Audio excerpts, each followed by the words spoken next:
ایران کا سوال کیا گیا وزیر اعظم صاحب سے آج، تو وزیر اعظم نے کہا کہ اس کا جواب میں پاکستان جا کے دوں گا. سرتاج عزیز کہہ رہے ہیں ہم نے سائن تو کر دیے اعلامیے پہ. اب کس طرح کی باتیں کرتے ہیں؟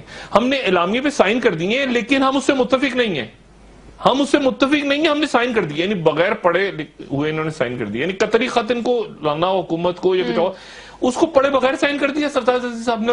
وہاں مدینہ میں کہہ رہے ہیں کہ اتنا ڈرے ہوئے ہیں، وہ کہتے ہیں ایران کے بارے میں ہم جب پاکستان جائیں گے تو وہاں پوچھئے گا. یہاں مدینہ میں پتا چلا کہ وہاں پر انہوں نے ایران کے فیور میں بات کر دی تو ادھر ہی دبردوز ہو گئے سب. بات ہی ہے کہ اتنا ڈر، ہم واپس جا کے اسلام آباد میں بات کریں گے، لیکن یہ کہ ہم اس کے سارے جو باتیں ہیں اس پہ ہمیں اعتماد میں نہیں لیا گیا. اور بھائی اعتماد میں نہیں لیا گیا تو آپ نے سائن کیوں کر دیا؟ اس میں آپ گئے کیوں ہیں؟ آپ پوچھیں تو صحیح کہ ہمیں پہلے ڈرافٹ بھیجو. آپ کہیں کہ بھائی اعلامیہ جو جاری کرنا ہے اس کا ڈرافٹ ہمیں بھیجو، ہم دیکھ لیں پاکستان.